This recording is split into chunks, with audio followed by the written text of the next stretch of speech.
ભોપાલમાં 27 વર્ષીય મોડેલ ખુશ્બુ આહિરવારના શંકાસ્પદ મોતે ભારે ચકચાર જગાવી છે।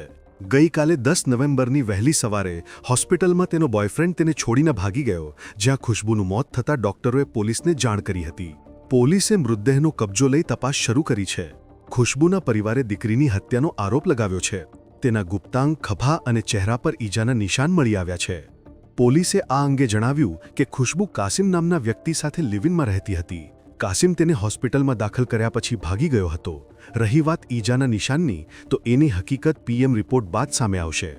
ખુશ્બુ 3 વર્ષથી ભોપાલમાં રહેતી હતી અને ઘણી સ્થાનિક બ્રાન્ડ્સ માટે મોડેલિંગ કર્યું હતું। ત્યારે ખુશ્બુની બહેને કાસિમ પર હત્યાનો આરોપ લગાવતા શું કહ્યું, જુઓ। बहन ने परसों रात मैंने बात की थी, बोला दीदी मैं उज्जैन जा रही हूँ उसके साथ। बोला हाँ, मैंने कहा ठीक है, अच्छे से जाना। और फिर फ़ोन लगाना पहुँच के, तो ठीक है, तो हम सो गए, भूल गई। फिर इसके बाद वो कल आई तो बोलने लगा मतलब वो बस में है ना, बोलने लगा, अकड़ गई और छोड़ के हॉस्पिटल में।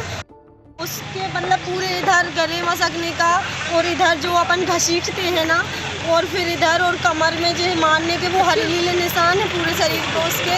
तो मुझे ये लग रहा है उसके साथ कुछ गलत हुआ है।